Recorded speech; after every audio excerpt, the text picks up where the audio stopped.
कम नहीं खे। लायक बेटा बा तो कुल खानदान का नाम रोशन कर दे। नलायक बेटवा रही ए नहीं मतीन घोर के कुल पी जाई। तब का बापू संग है दारू पियो तुम्हें समय यो अपने माई बाप का नलायक बेटा हुआ। अरे इनके हम बचा लाली रेपिस्ट से बच गई। तब का उ सब समझ गए नहीं तो जाए के रेप के केस में फंसत रहला। एकर खुद ही रेप हो जाओ। हाँ सही बताओ थे। अपने माता पिता का आप लोग लायक बेटा बनिए, लायक बेटी बनिए, आज्ञाकारी बेटा और बेटी बनिए। कैसे मास्टर साहब कव्वाली का टुकड़ा लगा।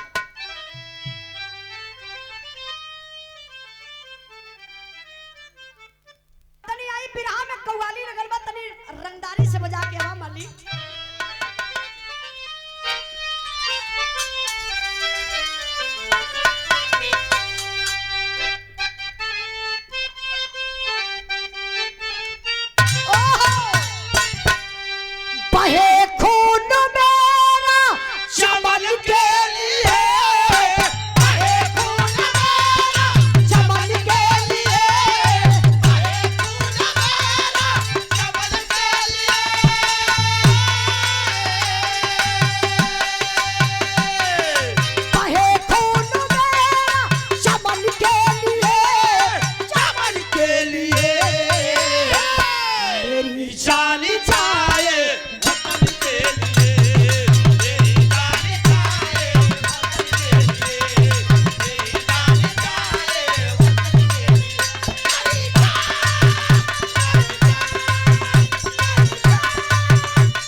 हमारे फौजी दुश्मनों को रोक देते हैं, हमारे फौजी दुश्मनों को रोक देते हैं, पलट की आग में अपने को झोंक देते हैं।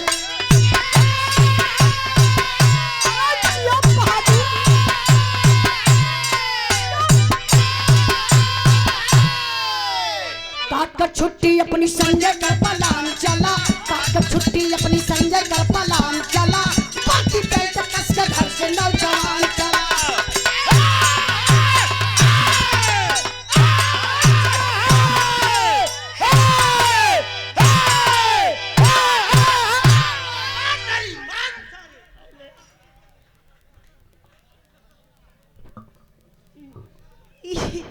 कहा जात हूँ इलावा पर जात हूँ।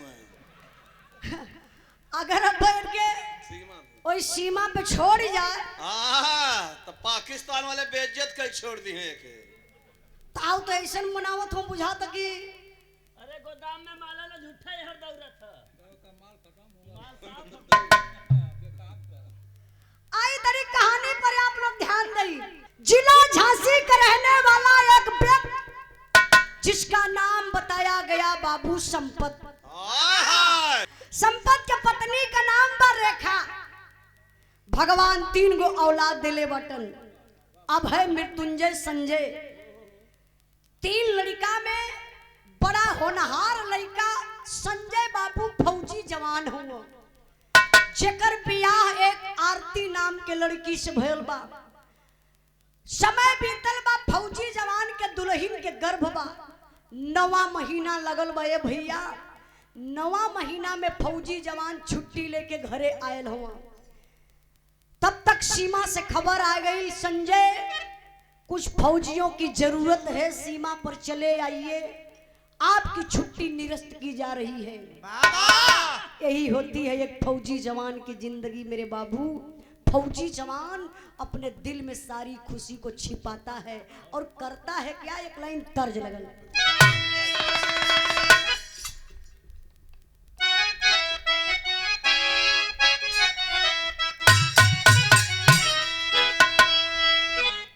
कौनो भौजाई रहल, ओकर देवर रहल क्रिकेट के खिलाड़ी,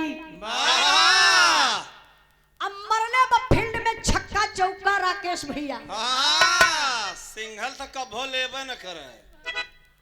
अब बैटवा लेहले आयल घरमा, देखा था तो भौजैया पूरा खोल के सुतल है। क्या खेल के सुतल है? अरे दरवाजा और का। तबले देवरवा आई के भौजैया के बगलिया में से खोद देहलस।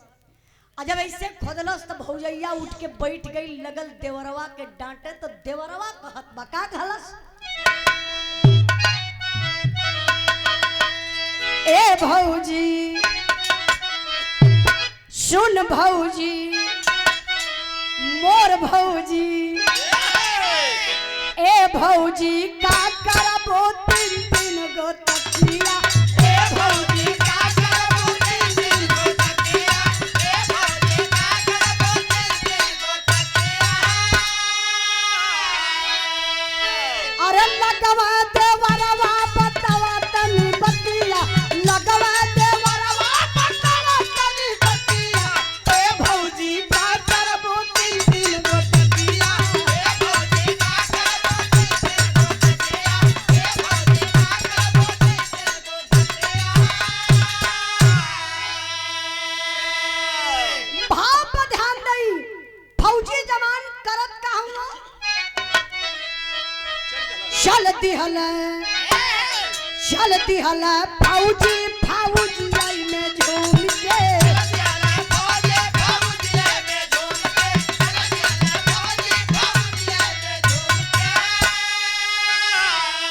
अरे गौआ का माट दहिन हथवा से चूम के, गौआ का माट दहिन हथवा से चूम के, चल दिहल फौजी फौजी आई में झूम के, चल दिहल फौजी फौजी आई में झूम के, चल दिहल फौजी फौजी आई में झूम के। आई तने बिरहा पर ध्यान दई, फौजी जवान है बाबू पहुंचल हुआ सीमा पे, जहां हिंदुस्तान पाकिस्तान का बॉर्डर बा। जवान ड्यूटी पर तैनात, तब भयल का एक लाइन तर्ज लगल हो।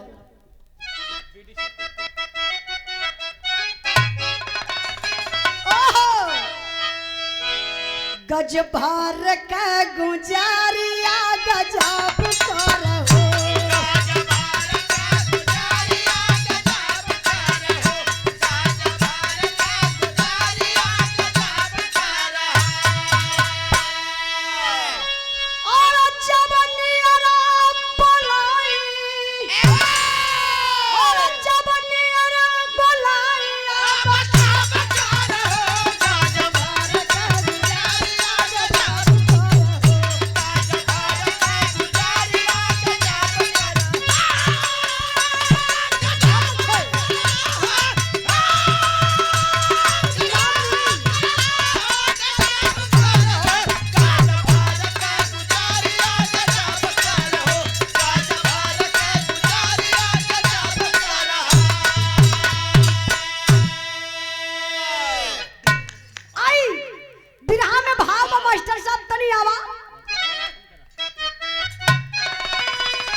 तोहरे बाप के बपौती का समीर लगाई थे,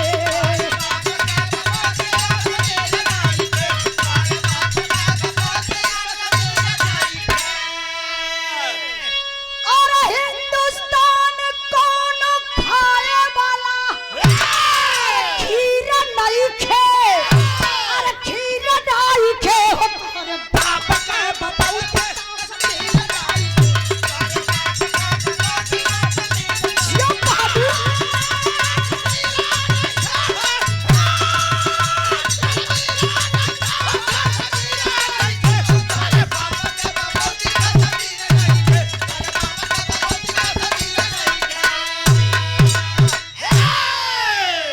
अरे सिंधु नदिया के रास्ते से आई गईल चोर हो, देखली हल संजय फाट देहिया का चोर हो।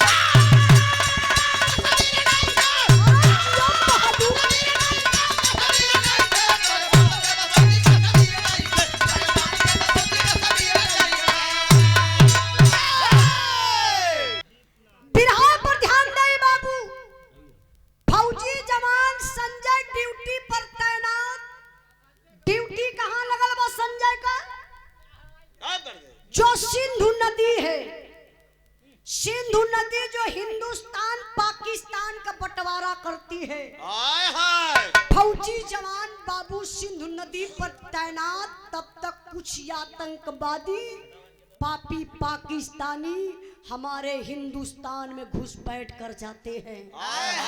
पार हिंदुस्तान का फौजी जवान संजय की निगाह काम कर गई। अरे साले पाकिस्तान पापी हिंदुस्तान में घुसा रहे हैं। बारे हिंदुस्तान का फौजी जवान संजय कैलन का मास्टर साहब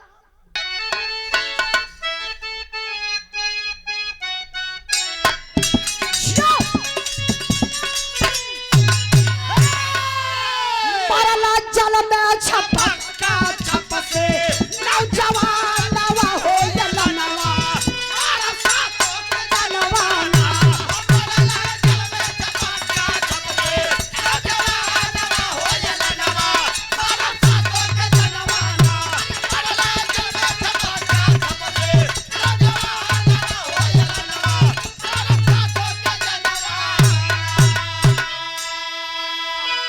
पांच को मारा तना तन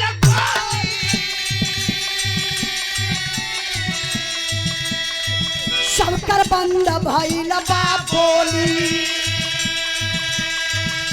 डुबकी मारी के जब उतराला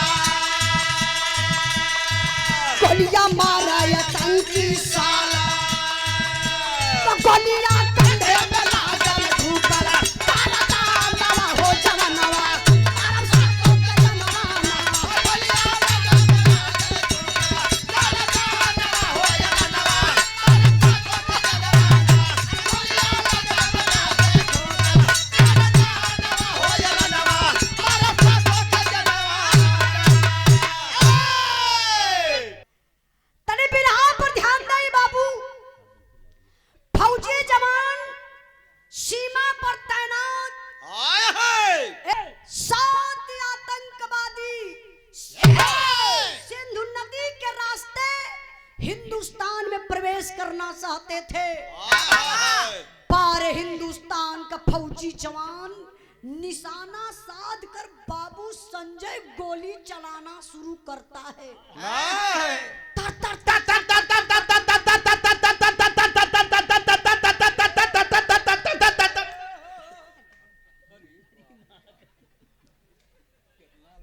हम तो कहीं इनके करंट पकड़ रहला साहब का है ये आतंकवादियन का सार आयल है टाइगरवा है पकड़ लगना तर गोली चलावे।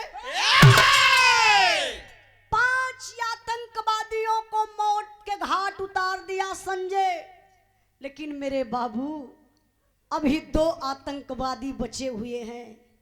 कहां से कैसे दुश्मनों की सनसनाती हुई गोली आई और संजय के कंधे में गोली लग जाती है। वे झुक जाते हैं, फिर भी उनका जुर्म निरंतर जारी है। उनके 10-10 फौजियों पर हमारे हिंद का एक फौजी भारी है। हिंद का फौजी संजय का अता पता कुछ ना पाए हैं। सिंधु नदी में कई जगह जाल डाल छनवाए हैं। शहीद घोषित हुआ जवान, बिन डेट बॉडी का दाह हुआ, 10 लाख रुपया मिला, आरती का जीवन तबाह हुआ। चौथ मौत में बदल गई, चौथ मौत में बदल गई। अब सपने सारे सपने हैं, आरती के ससुर संपत बोले जो सबसे ज्यादा अपने हैं। बिरहा के सुने वाला भैया बाबू, हमार बिरहा अब करुड़स में आ गई। ध्यान दई, संजय के कंधा में गोली लगल बा, जवान है, अपने आप को बहुत संभाला बाबू, लेकिन शरीर का बैलेंस झुक गया। संजय वही नदिया में गिरलन, डूब गईलन। कई दिन लगातार जगह जगह जाल डाल करके संजय को लोग नदी में खोजते हैं, लेकिन संजय नहीं मिलता है। तब हार मान करके सरकार संजय को शहीद घोषित कर देती है। संजय शहीद हो गया। अच्छा, शहीद भयल बा, लाश मिलल ना। सिर्फ संजय के घरे एक संदेशा गयल कि आपका बेटा शहीद हो गया। परिवार के ऊपर का बीती है बाबू। कहल जाला कि मुगल भुलाए जाला, लेकिन हेरायल कभो ना भुलाला। धीरे धीरे समय बीतल, समाज के रीत रिवाज के हिसाब से संजय के परिवार के लोग अंतिम संस्कार कई के तेरही बिताए दिहलन। जब तेरही बीत गई, तब संजय के नाम से शहीदी रास, शहीदी रास आप लोग जानते होंगे, शहीदी रास 10 लाख रुपया। अब 10 लाख रुपया शहीदी रास संजय के परिवार में मिलता है। किसके नाम? जो संजय की बीबी है आरती, जो विधवा है, हक भी बनता है उस बीबी का। बीबी के नाम जब 10 लाख रुपए का शहीदी रास और चेक मिला, ये बाबू, यह तो परिवार में जहर का बीज बन के बोआए गया। पूरे परिवारवा का बिचरवा बदल गल। बेटा शहीद भयल, भाई शहीद भयल, पूरा परिवार भुलाए गल। अब पूरे परिवार के निगाह में खाली 10 लाख रुपया लौकात बा। एक दिन ये बाबू, आरती का ससुर संपत वही 10 लाख रुपया के चक्कर में पड़ के अपने बहू के ले के गईलन कोठरी में। अंदर से दरवाजा बंद कर दलन और सिटकिनी लगाए के दरवाजा में बाबू अंदरवा देखा। अब उस ससुर आरती का करत का हुन मास्टर साहब, रीत डालली जो रनवा राधा हो, काधा मान मोहे। ई तर्जबा, लेकिन बिरहा में आप लोग ध्यान दी हैं, भाव बाका कि देहलस रुपया, देहलस फौजिया जे मौतिया की मातिया।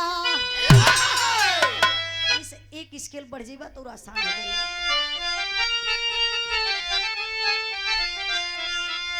कि देहलस फौजिया जे मौतिया की मातिया, रुपया ही हो जाई जहरवा बेटी हो, आपस में कैली है झगड़वा बेटी हो। आभा मृत्युंजय दुलार। अब हई देखा तमाशा, बेटा शहीद भयल बा, ई गम भुलाए गईलन संपत। गईले कोठरी में दरवाजा बंद कैले हुअन। अपने बहू आरती से कहलन कि बेटा आरती, तुझे भी दुख है, मुझे भी गम है, क्योंकि तुम्हारा पति था संजय, मेरा बेटा था शहीद हो गया।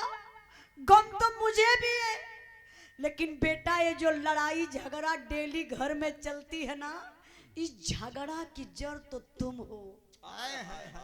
आरती टूट गई, बोलने लगी बाबूजी, झगड़ा की जड़ मैं? कैसे मैं हूं? मैं एक विधवा लाचार, मैं झगड़ा की जड़ कैसे बन सकती हूँ? बुढ़वा कलश, बेटा जो 10 लाख शहीदी रास और तुम्हारे नाम से जो मिला है पैसा, उसी पैसा के चलते अभय मृत्युंजय दोनों आपस में लड़ते झगड़ते रहते हैं। अरे बाप रे बप्पा, ई बतिया ना तीर नियन गीत आरती के लगल। हथवा जोड़ के अपने ससुर के पैरवा पर गिरत यही जैसे कटल पेड़। अरराय के अपने ससुर के पैर पे गिर के बाबू आरती एगो बात कहलीन। ए बात के आप लोग दिल से सुनल जाई, कलेजा कांप उठी। का कहली?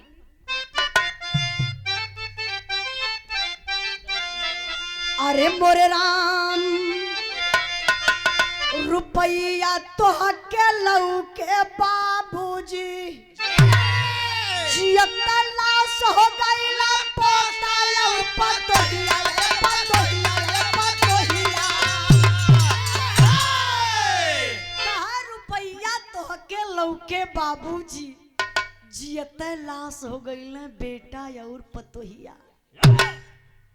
गौर करे बाबू, एक विधवा है, जवनिये में सिंदूर उजड़ गल, हाथ जोड़ के कहलत बाबूजी मैं एक जिंदा लाश बन के जी रही हूं, जीने की उम्मीद तो छूट गई है। यही नन्हा मुन्ना मेरा बालक नहीं होता तो शायद मैं धरती पर जिंदा नहीं रहती। एक विधवा का मतलब बाबूजी आप समझते हैं क्या होता है? आपको 10 लाख रुपया दिखाई दे रहा है, पैसा मैं क्या करूंगी लेकर के? उस पैसे से मेरे पति क्या वापस आ सकते हैं? आप उस पैसा को ले लेंगे, आपका बेटा वापस आ जाएंगे? नहीं बाबूजी, ऐसा कभी नहीं हो सकता। जहां पैसा को रहने दीजिए, मुझे पैसा नहीं दिखाई दे रहा है। तब बोले तो भैया संपतवा याद बबूला भयल। कहलो सरी एकर मन बढ़ल चल जात बा, ई विधवा बा और हमसे जुबान लड़ावत बा। आयल दरवाजा खोल के संपतवा वही दुआरे बैठल पसीना से एकदम तर भयल बा। पसीनवा इसे पोछा था, बुढ़िया के बोलौलस कलस से बूढ़ा तनी एक लोटा पानी लेके आवा। तो जब बुढ़िया लेके पनिया आयल तो देखलस कि बुढ़वा पसीना फेंकत हो। बुढ़िया पसीनवा पोछत सीनवा टोवत है। कहत है बुढ़ऊ ठीक ठाक हुआ ना तोर तबीयत तो नानक गड़बड़ बा?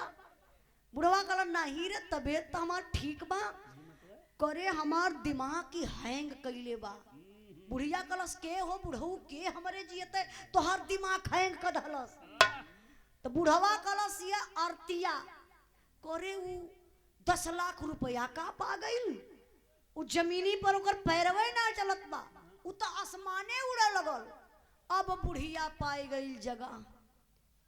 आप लोग भी बाबू परिवार वाला बनी, कुछ गांव में घर में ऐसा सास होनी पतो अगर हेतनी बड़ी शिकायत पाए जाना जय सिंह भैया, तो हेतना बड़ी शिकायत बनाए दिली कि हमार पतो रोज लतियावल जा घर में। अरे वो तो बेचारी केहू का बिटिया न हो, आपकी बेटी किसी और की बहू बनी और किसी और की बेटी आपके घर बहू बनी है। सम्मान करिए, आप बहू का सम्मान करेंगे तो समझ जाइए आपके बेटी का भी सम्मान ससुराल में हुई। जब अपने बहू का सम्मान आप नहीं कर सकते तो आपके बेटी का भी हक नहीं बनता सम्मान लेने का ससुराल में। अब बुढ़िया कलश बुढ़वा से बुढ़ऊ हम बुझत बानी उड़ान का बा, साढ़ हो गई साढ़। जानत हुआ उ 10 लाख रुपया पाई गई लियो। अब उ लगत बा हमान के पहचानत ना बा, खाली रुपया चिन्हत बा। ऐसे कहते कहते बुढ़िया बनावटी लगल चिल्लाई के रोवे का रमाऊ हो रमाऊ अल्लाह लाऊ के खैले हो रमाऊ और तोहाऊ के जल्दी खाई हो रमाऊ। बुढ़वा कहले हे बुढ़िया सुन सुन, बुढ़ौती आ गेल ते त खाइल बोले ई का खाई रे? तेरा किस्म का मुंह मत बना, अर्तिया खाई रे। पूरा परिवार मिल के अर्तिया के खाए जाई, कोई पता न पाई। प्लान बना दहलस बुढ़वा हो बाबू। आज के दिन से घर में अर्तिया का खाना पानी बंद। एक फौजी जवान की बीबी है, दुख उठा लेती है लेकिन अपने पैर को चौखट से बाहर नहीं करती है। लेकिन दुनिया के मालिक का देखा, कबो कबो मालिक भी ना जेकर परीक्षा लेना ना तो बड़ी कड़ी परीक्षा ले ले। विधवा बा, लाचार बा, घर में सांसत होत बा, वही में बच्चा गीता आरती का बच्चा बाबू बीमार पड़ गई। अब आरती लाचार हो गई, डेंगू बुखार पकड़ ललस। परिवार में कोई सुनत ना बा कि जाए के दवाई करा दे बच्चा के। लेकिन वाह, अब आरती एक माँ होने का फर्ज निभाती है, अपने बच्चे को लेकर के हॉस्पिटल में जाती है। डॉक्टर देखते हैं उस बच्चे की नाजुक हालात है, भर्ती नहीं लेते हैं। डॉक्टर साहब बोलते रहे कोई किसका बच्चा है, इस बच्चे को 2-4 दिन पहले ही मर जाना चाहिए था, स्थिति बहुत नाजुक है, मैं कैसे भर्ती लूं। लोग बोलौले बाबू आरती अली कली साहब, यह लाल हमार बुढ़ाई का सहारा बनी है, हम विधवा बनी हो साहब, हमार पति फौजी जवान शहीद हो गए, परिवार में 10 लाख रुपया शहीदी रास मिलल बा, वही खातिर हमार बड़ी सांसत होले, हमार लाल मर जाई के देखहू ना आई हो साहब, प्लीज साहब जितनी रुपया लगी लगा दे, बचवा के हमरे जिया दी। डॉक्टर साहब के आंख से आंसू छलक आया। इलाज करना शुरू कर देते हैं मेरे बाबू। उस बच्चे का इलाज शुरू हुआ, दवा से भेंट हो गई, बीमारी से जब दवा से भेंट हुई बच्चा को आराम होने लगा। जब आराम हो गया तो 30,000 रुपया खर्च आयल बा दवाई के। बच्चा को डेंगू बुखार पकड़ा था। बिरहा के सुने वाले भैया बाबू, आप लोगों से मैं कहना चाहती हूँ, कभी भी शंका भी हो जाए कि अगर आपको डेंगू बुखार पकड़ लिया तो आप तुरंत डॉक्टर के पास जाइएगा। क्यों? डेंगू बुखार में प्लेटलेट बिल्कुल घट जाता है, और जब प्लेटलेट घट जाए तो उठबे ना करी, आदमी का मौत हो जाली। बहुत किस्मत वाले लोग बच पावला, ना कहला भैया बुखारवा था मर गई, प्लेटलेट आपका घट गया। तो इसलिए डेंगू बुखार हो जाते आप तुरंत डॉक्टर के पास जाइए। बच्चा को आराम हुआ, 30,000 डॉक्टर साहब मांगत हुआ, जो खर्च भला दवाई का वह चाहिए, बाकी बेड उठ का जो खर्चा बा वो माफ कर देना। डॉक्टर साहब कहला कि 30,000 का जुगाड़ करो बहन। बेचारी कहाँ पाई 30,000 रुपया। आती है आप लोग जैसन आम इंसान से 30,000 उधार रुपया आरती लेती है और हॉस्पिटल चल देती अपने बच्चे को लेने के लिए। तब तक बाबू गजब हो गया। आरती का जवन ससुर संपतवा बा, ई पपियवा 1 लाख में 4 गो बदमाश तय कैले रहल, फिट कैले रहल आरती के मरवावे बदे। और 4 बदमसवा वही नहरी के पुलिया पे बैठ के आरती का इंतजार करत हुआ कि यही रास्ते से जाई। अब सारा लोकेशन अपने मुट्ठी में रख ले बा आरती का ससुर। अभी आरती बेचारी जात बा पैसा लेके हॉस्पिटल की बच्चा के यहाँ से ले अपने घरे जाई, तब लोग 4 में से एक मिला के शंका भई, क्योंकि मांग में सिंदूर नहीं था, सफेद साड़ी थी। तो एक बदमाश बोला, देख यार मुझे लगता है कि आरती है, इसके मांग में सिंदूर नहीं है, विधवा है। तो दूसरा तुरंत दिमाग लगाया, बोला एक्सक्यूज मी मैडम प्लीज, क्या आप आरती हैं, संजय शहीद की पत्नी? अब वो बेचारी समझ गई, लगता है मेरे पति के लोग दोस्त हैं, मुझे पहचान रहे हैं। अरे जी जी हाँ सर, हाँ हाँ हाँ मैं उन्हीं की पत्नी हूँ साहब। आप लोग कौन? यतने में तो पपियावा छऊ के आरती का मुहवा ऐसे पकड़ के दाब दलस, अवजिए बंद हो गई। एक मिला पपियावा ऐसे हाथ पीछे कई के, ये बरवा पकड़ला से बाबू नहरी का पुलिया रहल, रोड कटल बा, दोनों तरफ अरहर का खेत रहल, वही खेतवा में ले जाए के पपियवा सब पटक के हो 4 लातन मुक्कन मारत हवा। इतना जल्दी तो प्राण निकल ना जाई। आरती छपटियात बा, रोवत बा, कहत बा। अच्छा आरती रोवत कैसे बा, थोड़ा से आप लोग दिल से सुनल जाई, कलेजा अंदर से हिल जाई। कैसे?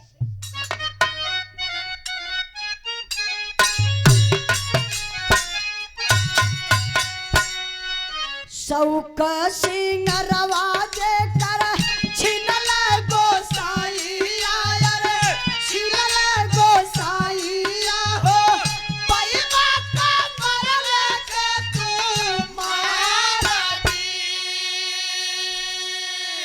डेंगू भायल बा हमरे आलर सुगानावा के आलर सुगानावा के रहला जरूरत तिसा डॉक्टर के देवे खातिर चेकअप करावे खातिर चेकअप करावे खातिर लौटानी रुपया उधार सेनुराता उजड़ल भैया कोखिया उजारा जाने कोखिया उजारा जाने अखरा रुपया परिवार के आरती रोती अरे भैया आप लोग मुझे क्यों मार रहे हैं? मैं मर जाऊंगी। मेरा छोटा सा बच्चा हॉस्पिटल में है, अनाथ हो जाएगा। मत मारिए भैया, मत मारिए। बेचारी समझ गई आरती, जो मेरे पास 30,000 है ना, लगता है मुझे पैसे के चलते लोग मार रहे हैं। बैग का चैन खोलती है, 30,000 उन पपियवन के हाथे में आरती देहली। फिर भी वो पापी मारते हैं, नहीं मानते हैं। क्यों? उन्हें 30,000 जो मिला वो तो प्लस हो गया। तब तक बताया जाता है बाबू, मारने वाले से बचाने वाली की बाह लंबी हुआ करती है। उसी रास्ते से एक फौजी जवान जा रहा था जो छुट्टी पर घर आया था। संजोग देखिए, उसे रोने चिल्लाने की आवाज सुनाई दी।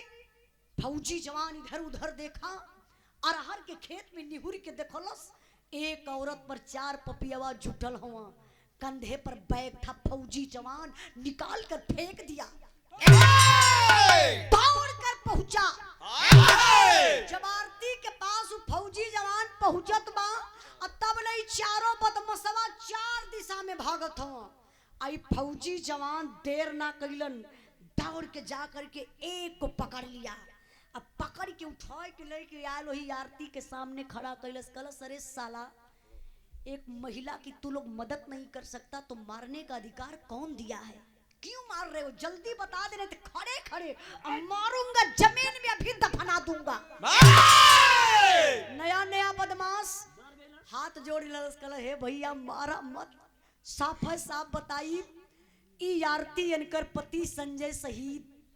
और ये जब संजय शहीद फौजी जवान सुनलस, सोचा लगल अरे वही संजय क्या जो मेरे साथ ड्यूटी कर रहा था, जो नदी में डूब गया था, उसी की पत्नी। बस अपने दिल में छुपा लिया, कुछ बोला नहीं। वो चारों बदमसवन के बुलाए के अब फौजी जवान जेकर नाम रहल देवेंद्र, कहले कि एक काम करिए, मैं भी मारने का ही काम करता हूँ। इस औरत को तो मैं मारूंगा, मार कर ऐसी जगह फेंकूंगा कि कोई पेपर पत्रिका नहीं बोलेगा।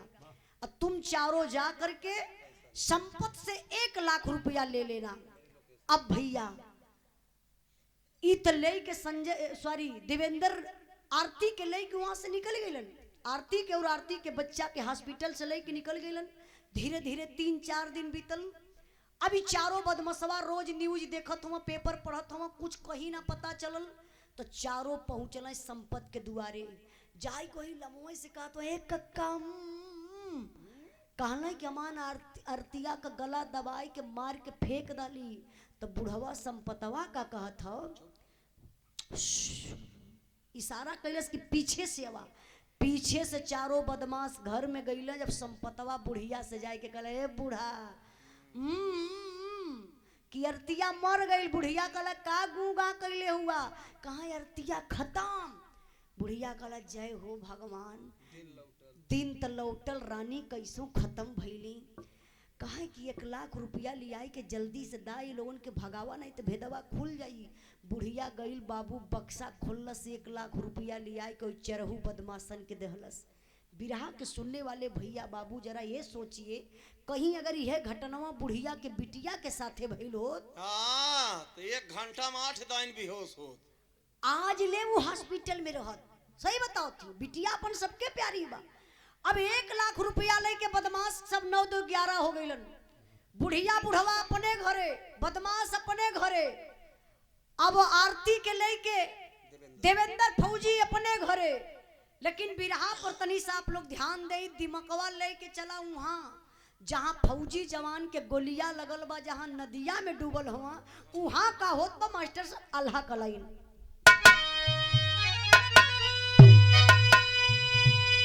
अरे देशवा पे आवे जाबा बाहर से खतरवा भैया,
मछली मारने का काम करता था। जाकर बोला जैन सर, हाँ जैन जैन कौन हो तुम? कहले साहब मैं जात का मल्लाह हूँ, सिंधु नदी के किनारे एक छोटी सी हमारी झोपड़ी है साहब, मैं मछली मारने का काम करता हूँ। कुछ दिन पहले की बात है साहब, मैं नदी में मछली मार रहा था, एक हिंदुस्तानी जवान की वर्दी मैंने देखा तो मुझे समझ में आया कि कोई हिंदुस्तान का जवान शहीद हो गया, लाश बहते हुई आ रही थी साहब। मैंने उसे नाव पर रखा, बाहर लेकर आया, देखा साहब ना तो कंधे में एक गोली लगी थी और हल्की हल्की सांसें चल रही थी साहब। मैंने देरी नहीं किया, ले जा करके हॉस्पिटल में भर्ती कर दिया साहब। उस जवान को आराम हो गया है साहब, वो अपने परिवार से मिलना चाहता है।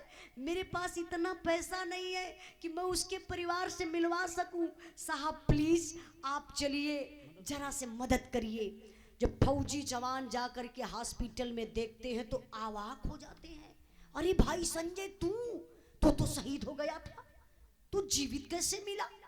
संजय के आंख से आंसू चलत बा। ए बाबू तबले मीडिया वाले पहुंचलन, टीवी पर दिखावे लगल जो संजय शहीद हुआ था वो जिंदा मिला, हॉस्पिटल में मिला, सैनिक सम्मान के साथ संजय के परिवार से मिलवाया जाएगा। कागज पत्र तैयार होत बा बाबू, कल हुआ।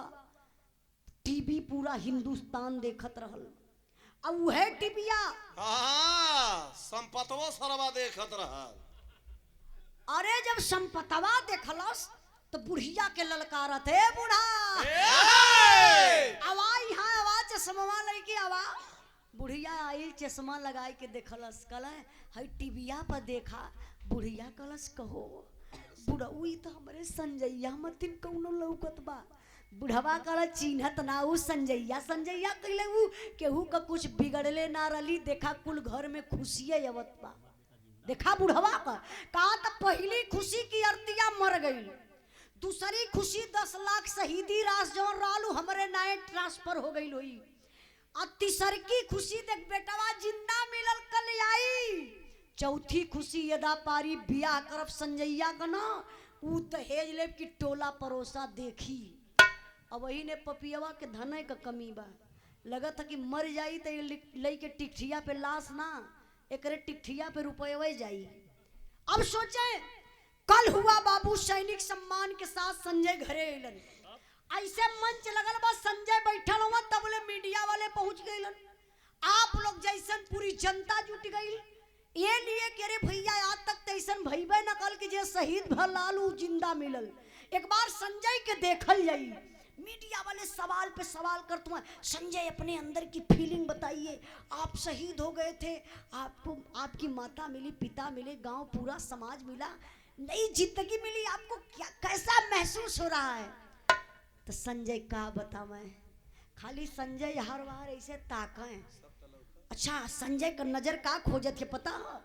माई लौकात बा, बाप लौकात हो, भाई हो, भयो बा, हई चाचा दादा गांव पूरा का लोग लौकात बा, लेकिन हमार बचवा हमार आरती ना लौकात बा। ऐसे फौजी जवान देखत बा और तबले भैया बुढ़िया समझ गई खोजत हो कहा जरा कि माइन का निगाह बेटवा और बेटी के प्रति बड़ा तेज होला। बुढ़िया समझ गई कि हमारे बेटा का नजर इत अरतिया के खोजत बा। बुढ़िया जाय के अपने बेटुआ का लगल यह बरवा रवा सुहुरावे, इमोशनल अत्याचार करत बा। पपिनिया कहले ये लाल हम बुझत हमें भी पीड़ा होत बही रहू का ललऊ, हम बुझत बानी अखिया तो के खोजत बा, जेके तोहार अखिया खोजत बना ओकर अखिया तो के ना खोजलो।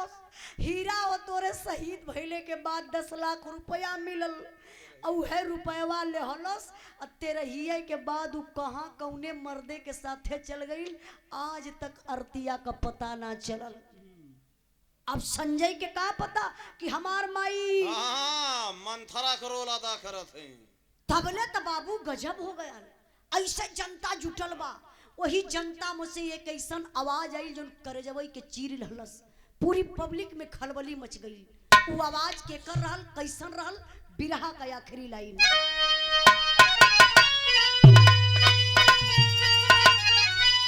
अरे सैया सारा कट गइल समैया कलही, हमारे मांग का सनुरवा दिया दबाया बही।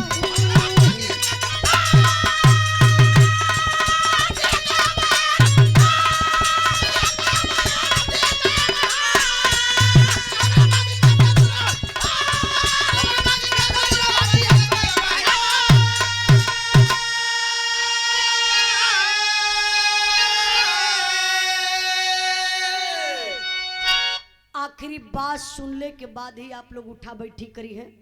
जब साज बाज बजे लगी वह हरकत, तब थनी से ध्यान दे बाबू। वही पब्लिक में से आवाज आई, सैया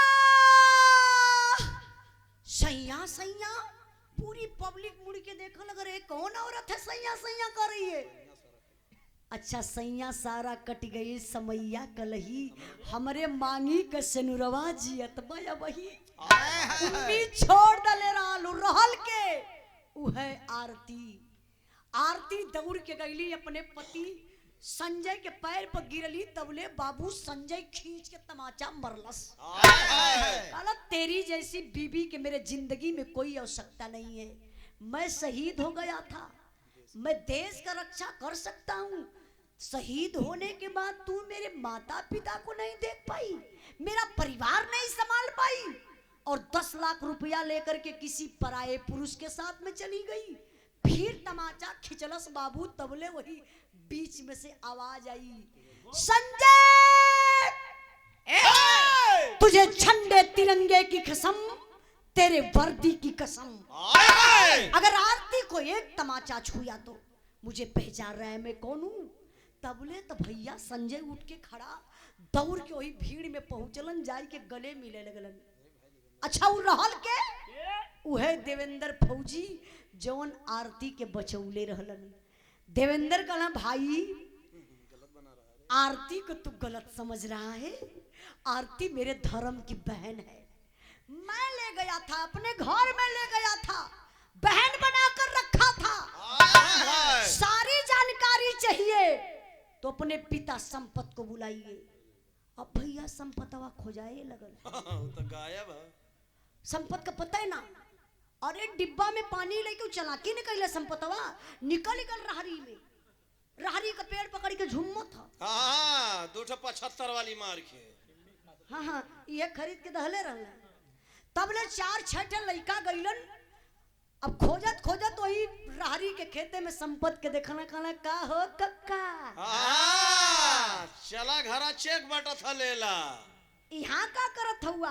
अब तक कक्का समझत हुआ कि लगा था भेद खुली।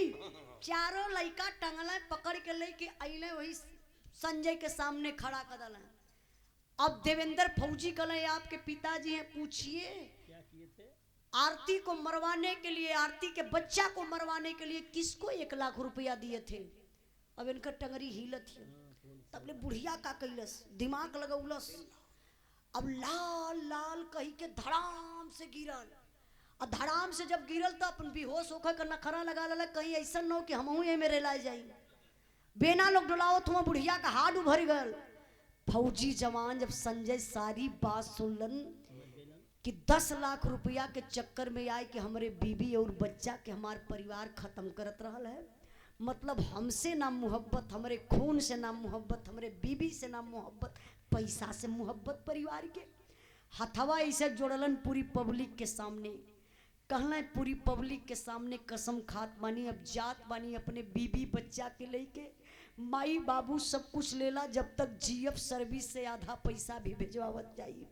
जब संजय बाबू अपने बीबी बच्चा के लेके ड्यूटी पर चले लगलन, तबले आरती देखली अपने सास ससुर के हथवा से मीच के रोवत रहलन, अपने करनी का पश्चाताप करत हुआ। देखी एक बेटी ये भी है, कहली ना कि बेटी और बेटा में अंतर, हर बेटी ऐसा ना हो सकती। आरती मुड़ के देखली अपने सास ससुर के हथवा जोड़ के अपने पति के सामने खड़ी हो गई, कहली पति देव, माई बाप जब बेटी बेटा पैदा करन तो बहुत बड़ा अरमान लेके हऊ तोहार मतारी बाप हुआ, हमार सास ससुर हुआ, उ तोहके लोग पैदा कैले हुआ, हम कैसे केहू और का जन्म लहिला। ममता जितनी वो माता पिता के तोहार बा उतनी हमार ना वही कहे सम केहू और का बिटिया हिला, लोगन का पतो हिला, लेकिन अपने करनी पर पश्चाताप करत हो। एक काम करा पति देव, मम्मी पापा के साथे ले चला, हो सके कि अगर ये लोग सांसत हमार ना कैले होता, हमके ना ऐसा कैले होता है तो आप ना मिलल होता, पता नहीं क्या करे करनी कर्तव्य से आप हमें जिंदा मिल गईला। इससे बड़ा जिंदगी में हमें कुछ होना चाहिए, हमरे मांग का सिंदूर हमें मिल गए। मम्मी पापा के लेके चला। आरती के कहने पर बाबू फौजी जवान संजय अपने बीबी बच्चा के साथ अपने माता पिता को लेकर के ड्यूटी पर चला गया। आज भी संजय ड्यूटी पर तैनात है। वाह, संपतवा मर गया परसों करते रही भी हो। हाँ ये तो कार्ड माटत हुआ। तब बिरहा का आखिरी भाव, हमार बिरहा गौले का मतलब है ले बाबू बेटी बेटा में अंतर है, आप लोग कभी मत समझी। दूसरे के बेटी के अपन बेटी समझी, बेटा के भी उतना हिम्मत देत रही। और दुनिया में रुपया पैसा बहुत कुछ बा, लेकिन सब कुछ नहीं बा। बिरहा का आखिरी लाइन आखिरी पॉइंट बा, कुछ गावे बजावे में गलती भइल होई तो आप लोग क्षमा करी हैं। आवा मास्टर साहब।